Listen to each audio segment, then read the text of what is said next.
When a breastfeeding mother is faced with the dilemma of not producing enough milk for her baby, she has to evaluate her options for supplementation. What options are out there, and what are the pros and cons for using each of these supplements?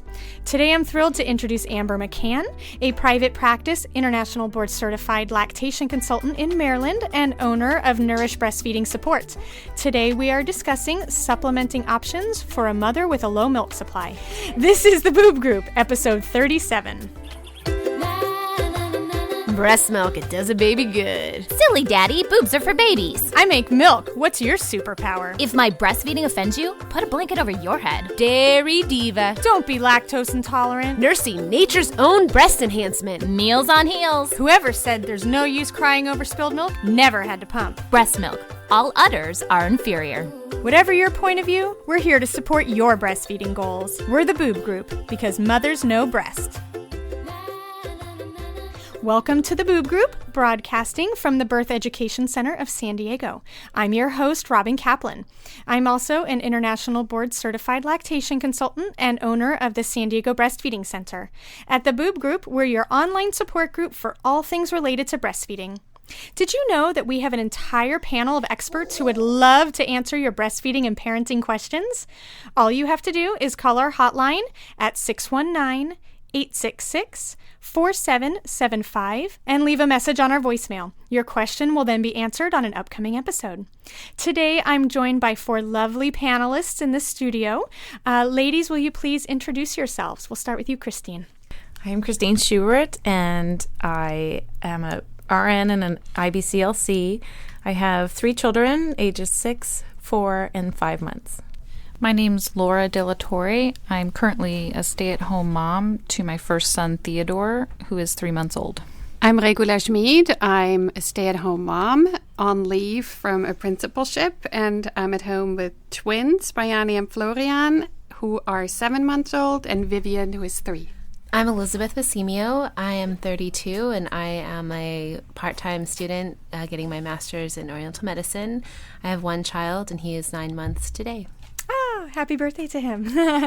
And we have Florian and Bayani in the studio today. So if you happen to hear any little squeaks or beautiful noises, they are here just hanging out and nursing as we speak.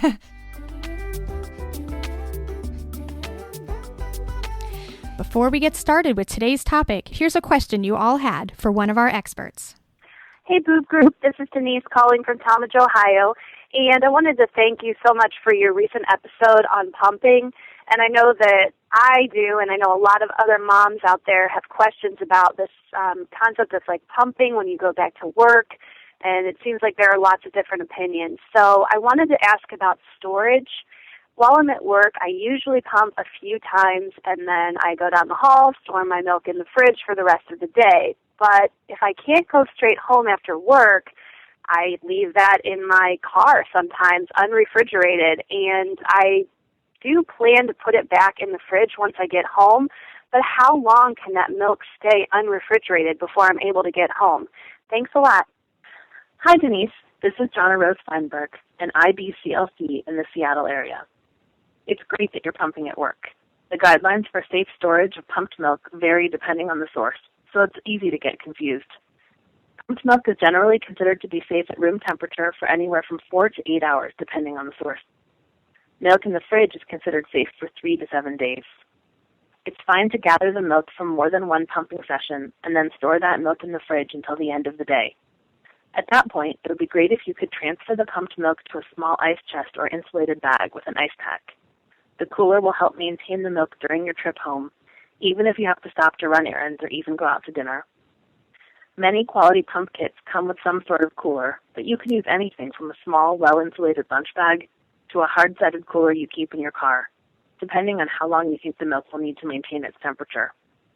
Just stick an ice pack in the freezer at work in the morning and bring it with the milk when you leave. You and your milk will stay cool. Keep up the great pumping.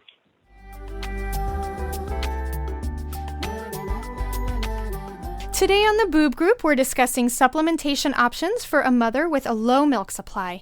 Our expert, Amber McCann, is a private practice international board certified lactation consultant in Maryland and owner of Nourish Breastfeeding Support. She is also the co-editor of the Lactation Matters blog, social media coordinator for Gold Conferences International, and a regular contributor to the Boob Group and a very dear friend of mine. So, Amber, thank you so much for joining us and welcome to the show. Thanks for having me. Sure. So, Amber, what options does a mother have if she is faced with the need to supplement when she is exclusively breastfeeding? And how would you rank these in order of quality for the baby? That is a really great question and one I hear from moms every single day. Often when we think about supplementing our babies, we think we only have one choice, and that is formula in a bottle. The reality is that mothers today have quite a number of choices for supplementation. The World Health Organization has a document that they call the Global Strategy for Infant and Young Child Feeding. In it, they suggest the following hierarchy of feeding options. First would obviously be milk directly from the mother's breast. If that's not possible for any number of reasons, the next best option is milk expressed from the baby's own mother's breast, either through a breast pump or through hand expression and then fed to the baby. After that, they say that milk from another mother, for example, a wet nurse or milk that has been donated in some manner, and then finally using some sort of breast milk substitute like formula.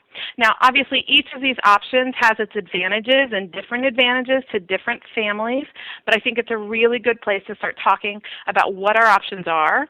But I always maintain that women are uniquely equipped to determine for themselves what is the best choice for their baby and their family. So ladies, here in the panel, can you tell us what type of supplementation that you use and how you decided on that for your baby? Laura, do you mind if we start with you? Sure. I chose to use donor breast milk. And I found that through basically people that I knew, friends of friends, and also through a couple Facebook pages, Eats on Feets, and also the regular local breastfeeding support group for the area that I live in. Okay, thank you. How about you, Christine? So we started out using a little bit of milk from a good friend of mine also. She became pregnant and supply dropped dramatically, and so we went straight to pasteurized human milk from the milk bank. Okay. How about you, Elizabeth? Actually, a friend of ours wet nursed our baby a little bit, and then she donated some of her milk. And then we went to formula for a while until I found that there were more moms who were donating their extra milk, and he's basically exclusively on donor milk now. That's amazing. How about you, Regula?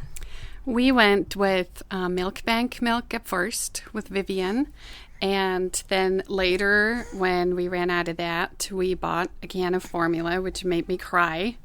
It made Vivian cry. She spit it up a lot and made her very constipated until we found some donor milk, and that went much better. Okay. Amber, if a mom is choosing formula, how does she decide which one to buy? Great question. My go-to answer for this is always ask your doctor. I am not a nutritionist. I am not a physician, nor am I well-trained in the nuances of formula composition, but I do know this, that the brand of formula that you were likely given in the hospital as a sample might not be the best choice for your baby. Fortunately, this practice of marketing formula directly to all mothers in the hospital is diminishing through the hard work of some great organizations like Ban the Bags and the Baby Friendly Hospital Initiative.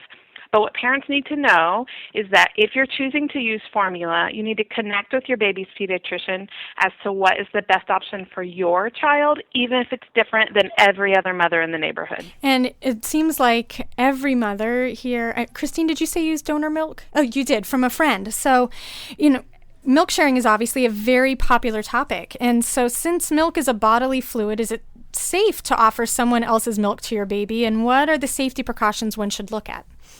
This is an issue that I'm really, really interested in. Women have been feeding their milk to other mothers' babies since the dawn of time. We look at the biblical story of Moses, and Jochebed was hired by Pharaoh's daughter to feed Moses after finding him in the bulrushes. What the Pharaoh's daughter didn't know was that Jochebed was actually Moses' mother. But also in Islamic history and culture, the concept of milk kinship dates all the way back to Muhammad himself. But the idea that instead of feeding someone else's baby directly at your breast, that you would pump and then share that milk, it's a newer concept. And the popularity and prevalence of breast pumps have really allowed for this practice. There is, however, a really big difference between this idea that everybody's doing it and this is the best option for my baby. Milk sharing isn't without its risks, but neither is driving your vehicle or eating a walnut. It's important for those who would like to consider giving and receiving breast milk with another family to do so with eyes wide open and with an understanding that they must ask questions, be aware, and not practice it blindly. One of the best practices to limit the risk with milk sharing is really open and honest conversation with both the donor and the recipient about lifestyle choices. For most women who are donating their milk to another family, they're also breastfeeding their own children at the same time, so I think we find some comfort in that. When I counsel clients on milk sharing, I always encourage them to ask for copies of blood tests that the donating mother had during her pregnancy. I feel like this can give you a really good idea if there are any significant health concerns and whether the risk, though very small, of giving her milk to your baby is worth it to you. We do know that there are incredible health benefits for those babies who are fed breast milk over formula, and we want to balance these benefits against the risk of using another mother's milk. But no family can determine if it's worth it except for the family that's asking these questions about their own baby. Okay, so you mentioned these benefits of using donated milk over another donated milk from another woman over using formula. So what are these benefits? I think the benefits are amazing. We know that breast milk is the biologically normal food for infants. Health experts all over the world agree that breast milk gives amazing things to the baby, including this really rock star immunity. And it's uniquely designed to be broken down efficiently by the baby. It's perfectly designed for infants. Having the opportunity to still give all these benefits to a baby, even if you're not able to fully breastfeed your baby, your own milk yourself, it's so beneficial. I also love that milk sharing allows relationships to be formed for many donors and their recipients. I often hear stories from families who become dear friends after sharing milk, and I think it really contributes to this greater community. I don't, however, think it's the right option for every family. Many families, for a number of reasons, determine that using formula is a better choice for their family, and I support every parent's right and capacity to make the decisions that are right for them. And I think one of the main questions that I get as a lactation consultant is what diseases can be passed through the breast milk? What, if I was going to accept breast milk from another woman, what should I be most concerned about? It's true that there are a number of pathogens that can enter into human milk if a mother's infected. However, few of these diseases can actually be transmitted through the human milk itself. There are three biggies to be concerned with. One is called HTLV, HIV, which kind of strikes fear in the hearts of everyone, and one called CMV. Now, CMV is typically only a challenge for premature infants, and honestly, I would never advocate direct milk sharing for really critically ill babies. Neither HIV nor HTLV are transmitted easily. They would both show up on any prenatal blood work that a mother had, and she should be aware of her status. Of course, we don't live in a perfect world where everyone's fully aware of their own health, and of course, infection could happen after the prenatal testing.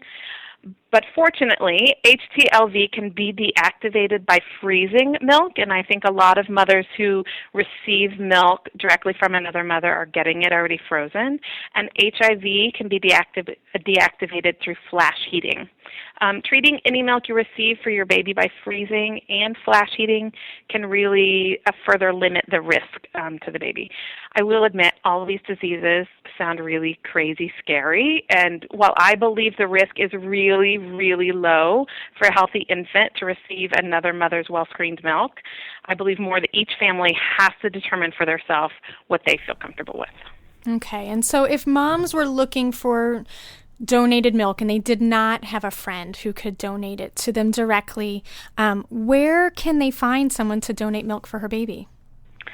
I have been so fortunate to be involved in some really amazing milk sharing stories. I once worked with a woman who had a 4-year-old daughter who had a disease that really impacted her daughter's ability to process nutrition, and she was 4 years old and she couldn't gain weight, and they decided that they wanted to add some breast milk to her diet, so they contacted me, and I was able to reach out to some people, and we ended up getting her connected with a donor mother who happened to live 4 houses down the street from her. No way. So it was amazing how this relationship blossomed, and this little girl thrived on the breast milk, but in addition to that, they built a really lovely friendship. I think those kind of opportunities are out there, and even some of your panelists said, a friend of a friend, or I knew someone. I think the best way to get donor milk is to ask, do you know anyone in your social groups who's breastfeeding a baby? Would they be willing to share? I believe with all my heart there is more than enough breast milk in the world for all the world's babies if everyone who could share did so. So you could ask at your house of worship, your play groups, your mothering groups, among your friends, friends of friends. So many women are willing to donate if they know that there's a need. In addition, there are several opportunities for connecting with families that have milk to share on the Internet. People get a little freaky about, oh my goodness, I met this woman on the Internet. Like we're meeting in a dark alley somewhere and handing off the breast milk. Most of that, the relationships, I know that is certainly not what is happening. But these websites and Facebook pages really provide a place for families to connect those that have extra milk and those that have a need. Those pages don't, though, broker the exchanges. They're only a place to connect. My favorite of all of those is an organization called Human Milk for Human Babies. They maintain a Facebook page for each state in the U.S. and also in quite a number of different countries. Okay, thank you so much. So, ladies, for those of you who did use donor milk, were you nervous at all about using someone else's milk? And if you didn't find it through a friend of a friend, how did you find it? Elizabeth, do you mind if we start with you? Sure. I was petrified. And the first time I gave the baby the milk, I was really scared. And I was I kind of had a conversation with myself of like, this could make him sick. Like I could be harming him. And I thought about, I really don't want to vaccinate him. And so he needs to get breast milk. What are my options? And I just decided that I was making the decision with open eyes, and I did my best to ask questions about, where the milk came from and the mother's health, and then just went on faith that it was going to be okay. And that mama gave me like 900 ounces. Oh my goodness. That was the beginning. That was the beginning. And from there, I just decided to trust, like, I don't know, the motherhood, the universal motherhood feeling, like that, like what Amber said about there being enough breast milk for all the babies in the world, and really wanting to give my baby the best that I could. And I have used the donation sites, and also, like what Laura mentioned, the Breastfeeding San Diego. There are amazingly generous mamas in San Diego. It's been very humbling. It's been just a huge, huge blessing to have, and to have the networking, like where someone I don't even know is like, I have a friend, I hear that you need breast milk, I have a friend of a friend, and they have a freezer full, and I'm like, yes, thank you, wonderful. It's just come out in all different areas that I've been getting offers. Absolutely. And for those of you who aren't in San Diego, we have this Facebook page here in San Diego called Breastfeeding San Diego, and it's a closed group, and it's where I see every single day women sharing advice, sharing stories, asking for help, and quite often mentioning that either they have extra breast milk or they don't have as much as they need, and just coming out of the woodwork. Like you said, they'll just ping someone, and next thing you know, we're connecting women all over the city. So I'm sorry if you don't live in San Diego, but that doesn't mean that maybe your city doesn't have something similar, which is really, really cool. Regula, let me hand the microphone over to you while you're nursing your kiddos. And do you mind talking about what your experience was with donor milk, and were you nervous using it? I was very nervous the very first time I used donor milk because I didn't know the person that well, although I did ask her for all of her lab results during pregnancy. But like Amber was saying, somebody could get infected after those labs were taken. But then I got a lot of donor milk through a local midwife who had known the people for a long time, the women for a long time, and had seen all of their labs over years.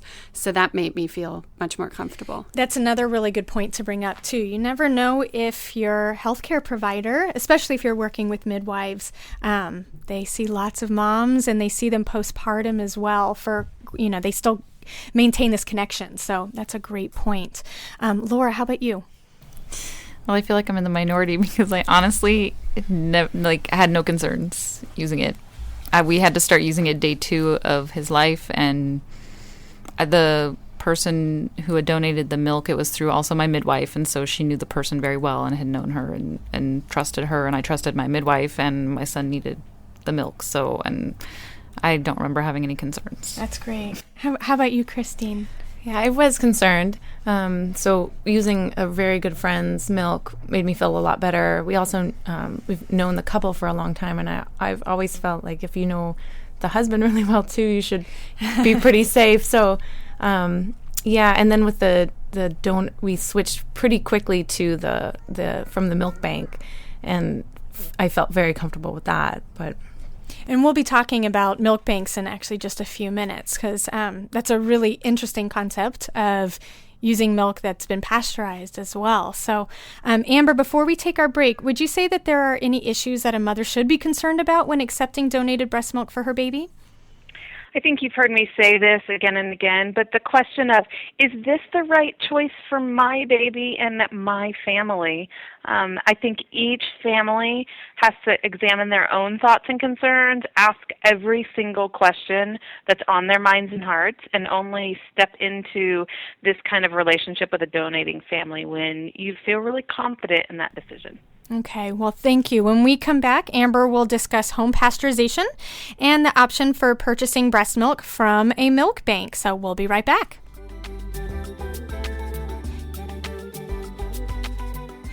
And we're back with Amber McCann talking about a mother's choice for supplementation when she has a need for additional breast milk, most likely because of a low milk supply. So, Amber, Diana West was on the show a few months ago talking about breastfeeding after breast reduction surgery, and she mentioned that mothers could actually pasteurize donated breast milk. And I knew that they did this for milk banks, but I had no idea that you could do home pasteurization. And so I was curious, what do you think about this, and do you think this is a good option for someone who might have those concerns about donor milk, and this might make them feel more comfortable? Well, I totally think Diana West is brilliant, and so I'm thrilled that she mentioned that option. I totally agree with her that for some moms, though not all, home pasteurization of donated milk is exactly the right choice. We don't have time in this format to get into a super technical, in-depth conversation about all the different ways that milk can be pasteurized, so we're just going to focus on what we call flash heating. And HIV is the main concern for most people who are going to choose to flash heat their milk, and it can be done really simply on the stove. There's an excellent YouTube video. It's called Flash Heating Breast Milk Kills HIV, and it's by, great name, right? Exactly. It's by the UC Berkeley School of Public Health. So we're not talking just some random people putting this video up. These are people who really have studied this.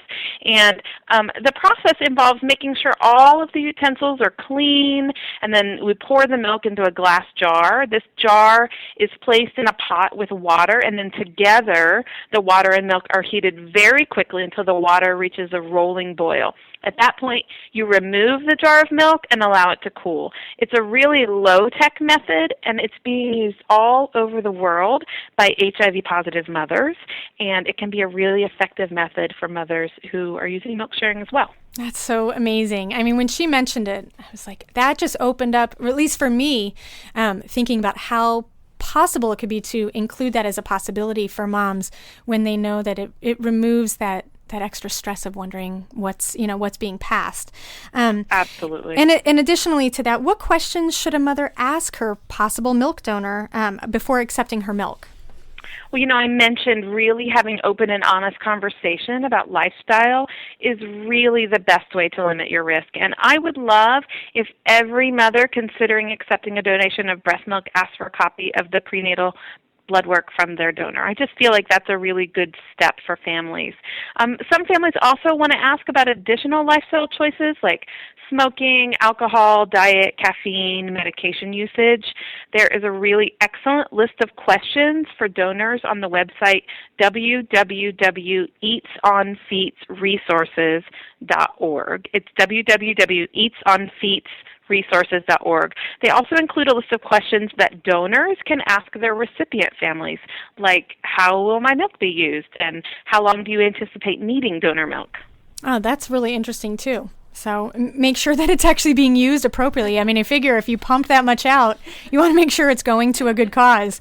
So. We feel really possessive of our milk sometimes. We have worked really hard, and it's really valuable. And a lot of moms want to make sure that they know how their milk is being used. Absolutely.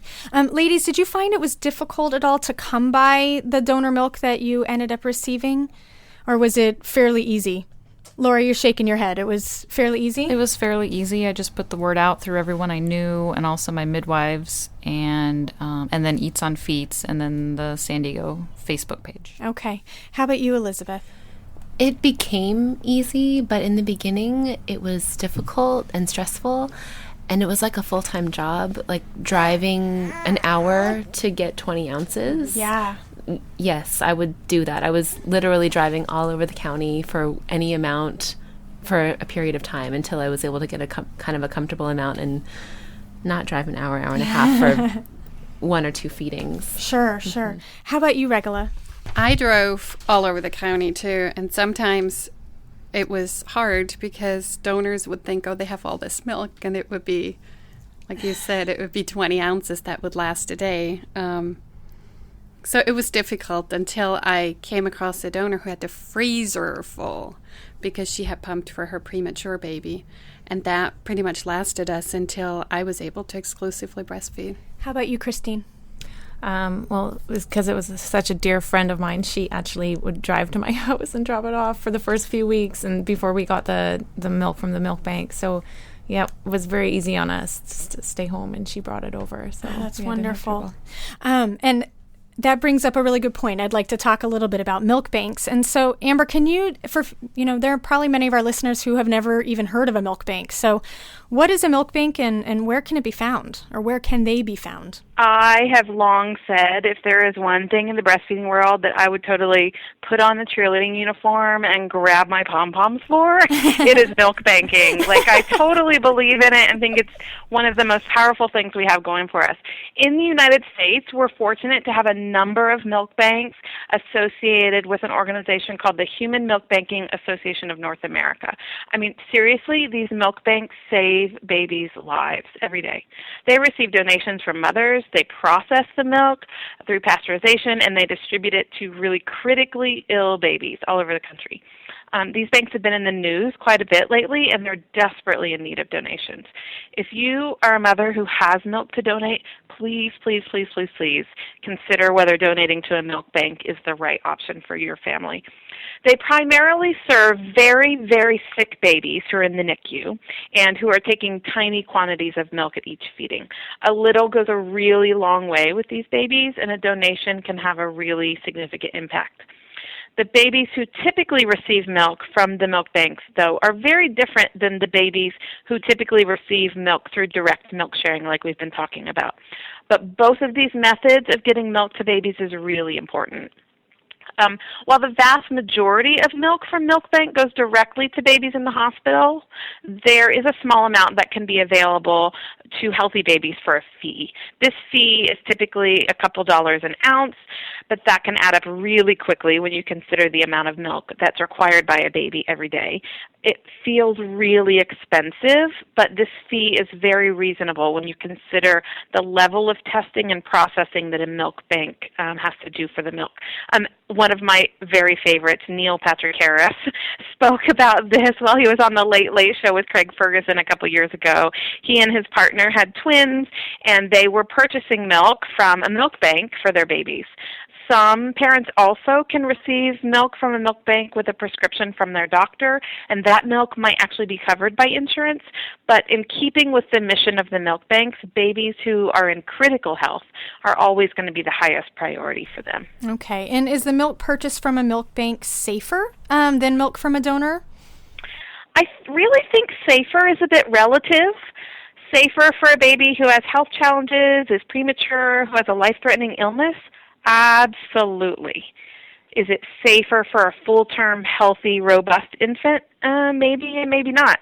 Milk banks have a process for testing and processing milk that eliminates things that could have a really negative impact on the health of a critical little one, and this is so, so, so important for those babies.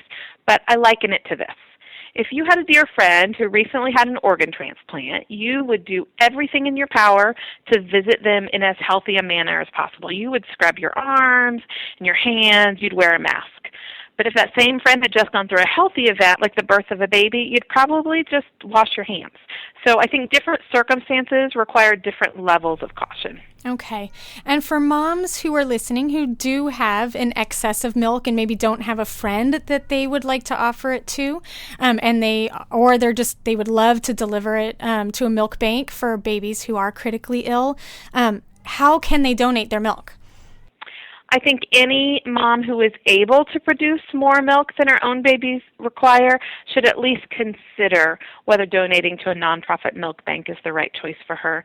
You can find more information about how to donate on the Human Milk Banking Association of North America's website. It's www.hmbana.org. That's www.hmbana.org. They require their donor mothers to be in good health, to not regularly be on most medications or herbal supplements, that the moms would be willing to undergo additional blood testing, which is at the expense of the milk bank, and would be willing to donate at least 100 ounces. If this sounds like you, I encourage you to reach out and be involved. Again, the website is www.hmbana.org. You can get more information there. Cool. And Amber, can you share your favorite resources for helping a mother choose which supplement makes the most sense for her family? As a board-certified lactation consultant, my favorite resource for moms asking these questions is another board-certified lactation consultant. I think we really have our finger on the pulse of what the options are for supplementation. We can help you sort through all the questions, concerns, help you make a good decision for your family. In addition, weighing all your options by visiting the Human Milk for Human Babies Facebook pages and the Human Milk Banking Association for North America's website can be really valuable. And obviously speaking with a breastfeeding-friendly pediatrician can also be really important. Okay.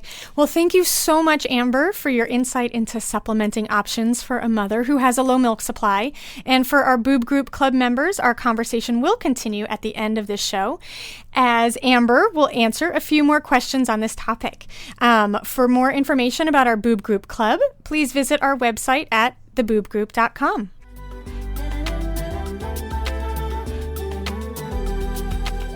Before we end our show today, here's Lara Audello sharing tips on how to avoid societal booby traps. Hi, Boob Group listeners. I'm Lara Audello, a certified lactation educator, the retail marketing manager at Best for Babes, and owner of Mama Peer Designs. Today we're here to talk about how you can achieve your personal breastfeeding goals without being undermined by cultural and institutional booby traps. Let's discuss infant growth charts, which one your doctor is using. Mothers often look forward to seeing how well our babies are growing and receiving the milestones on a growth chart from the pediatrician. But what you may not have ever thought about is how do these growth charts develop the numbers that your baby is being measured against? About 6 years ago, the World Health Organization released growth charts which change our understanding of how babies, breastfed and formula-fed, grow. Until recently, the growth charts used by pediatricians were based on a sample of formula-fed Caucasian babies born between 1929 and 1975 in Ohio who often started solid foods before 4 months. These charts were used around the world to chart babies' growth. In 2000, the CDC released a chart using a mixed sample of breastfed and formula-fed infants, which demonstrated that breastfed and formula-fed infants have different growth patterns. Breastfed babies grow faster than formula-fed babies in the first few months, and then between 3 to 12 months, they lean out in comparison to their formula-fed counterparts. The new WHO charts use a sample of nearly 9,000 babies who were exclusively or nearly exclusively breastfed for the first 6 months. The WHO is clear that these charts are not intended to apply to just breastfed babies. They can serve as an important early warning to doctors if a formula-fed baby is experiencing excessive weight gain, a particular concern because these babies are at risk for being overweight and for obesity. Since 2010, these charts have been recommended by the CDC and the American Academy of Pediatrics. WIC will begin using them later this year. Do you know if your pediatrician uses these new growth charts? Don't be afraid to ask. Sometimes it can take a while for these changes and recommendations to take effect, but the more mothers that ask, the faster that change will occur. A special thank you to Tanya Lieberman, IBCLC, for writing the Booby Trap series for Best for Babes. Visit bestforbabes.org for more great information about how to meet your personal breastfeeding goals, and my business, mamapeardesigns.com, for breastfeeding supportive wearables. And be sure to listen to the Boob Group for fantastic conversations about breastfeeding and breastfeeding support. Thank you so much to our experts, panelists, and all of our listeners. If you have any questions about today's show or the topic we discussed, call our Boob Group hotline at 619-866-4775, and we'll answer your question on an upcoming episode. If you have a breastfeeding topic you'd like to suggest, we'd love to hear it. Simply visit our website at theboobgroup.com and send us an email through the contact link. Coming up next week, we have Veronica Tingzon on the show discussing how a baby's oral anatomy can affect breastfeeding. Thanks for listening to the Boob Group, because mothers know breast. This has been a New Mommy Media production. The information and material contained in this episode are presented for educational purposes only. Statements and opinions expressed in this episode are not necessarily those of New Mommy Media and should not be considered facts. While such information and materials are believed to be accurate, it is not intended to replace or substitute for professional medical advice or care, and should not be used for diagnosing or treating healthcare problem or disease or prescribing any medication. If you have questions or concerns regarding your physical or mental health or the health of your baby, please seek assistance from a qualified healthcare provider. Hey mamas, don't forget to check out Mighty Moms. It's our online community built for new moms just like you. Not only can you connect with other moms, but you can also join us backstage for special mom-only online events. And you'll also be notified when we're recording, so you can join us as a special guest. Visit our website, newmommymedia.com, and click on the Mighty Moms banner. It's free. That's newmommymedia.com. See you there.